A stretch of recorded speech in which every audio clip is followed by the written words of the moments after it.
अस्सलाम वालेकुम दोस्तों, तुसीं वेखदे पे हो पावर पंजाब टीवी ते मैं तुहाडा मेज़बान मोहम्मद बिलाल। दोस्त सब तो पहले अपने चैनल नूं करना है सबसक्राइब और नाल ही लगे बैल दा बटन दबाना है तक साडी हर नवीं आने वाली वीडियो तक बासानी पहुंचे। दोस्तों वास्ते एक गां दी वीडियो लैके हाज़र होए हां। दूसरा सुबह सूई है, पिछे उसदे बच्चा है, बाकी कैमरे की नज़र विच गां आंदी है। उस तो बाद सारियां गल्लां मालकां नाल कर लांगे। देखो माशाल्लाह काली चिट्टी गां है, डब्बी माशाल्लाह सिरों कोनी है, सोहना माशाल्लाह कद है और हवाना भी माशाल्लाह पूरे थब्बे दा होवेगा लाजवाब और आलू बुखारे रंगा काला शाह थान लग्या गां नूं। सुथरी माशाल्लाह गां है और टोर के कराने तसल्ली। दूसरा सुबह मालिक कहते हैं कि सूई है। बाकी लेने देने मुकद्दर जानवर तुहानूं हमेशा अच्छे ही मिलणगे अल्लाह मेरे दे हुक्म नाल। जानवर देखो माशाल्लाह हवाना बड़ा प्यारा है गां दा।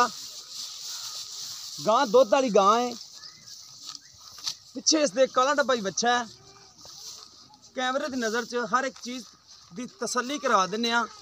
बाकी जो गल्लां बातां होईयां मालकां नाल भी कर लांगे। देखो माशाल्लाह सोहनी माशाल्लाह गां, देखो माशाल्लाह हवाना कितना प्यारा और थान माशाल्लाह पूरा मुठ भर थान है।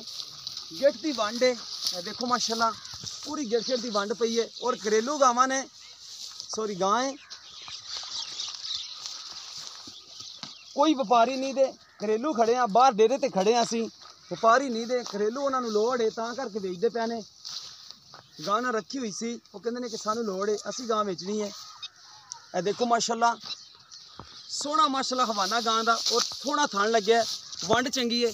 बाकी कैमरा मैन साहब तुसीं तसल्ली कराओ तो मैं मालकां नाल गल करना। अस्सलाम वालेकुम भाईजान, ये किनवा सुबह सूई है ते किदों सूई है? दूसरा सूई ते कल सूई। कल सूई है। अच्छा अजे तक बोले च है? हाँ जी। किन्ना बोल है गां कोले जेड़ा दो टाइम दा चवाना है?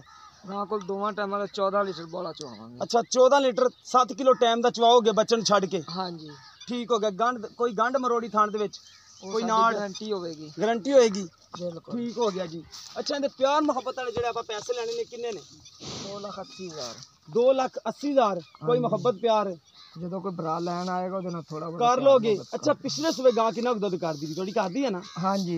अच्छा पिछले सुबह कितना दुध कर दी गां? पिछले सुबह बच्चे ਨੂੰ ਛੱਡ के 16 लीटर ਚੋਂਦੇ ਰਹੇ। अच्छा पिछले सुबह बच्चे ਨੂੰ ਛੱਡ के 16 लीटर चोंदे रहे हो? हाँ जी। ठीक हो गया। इस सुबह ਵਧेगी गां? हाँ जी, ਉਹਨਾਂ ਦੀ ਕੱਲ ਸੀ।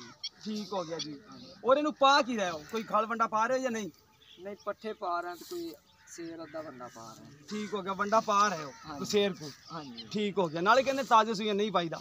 नहीं कुछ भी नहीं होता, कुछ नहीं होता। ठीक हो गया जी। लो दोस्तों 2,80,000 रुपया डिमांड है। 14 किलो दुध हाजिर मौके चुवा के देंगे। किसी दोस्त दे आवे पसंद राबता नंबर होंदा है 0303 7816 150। इस दे नाल अपने मेज़बान मोहम्मद बिलाल नूं दिओ जी इजाज़त। मिलांगे इस तरह एक नवी वीडियो नाल। अल्लाह निगहबान।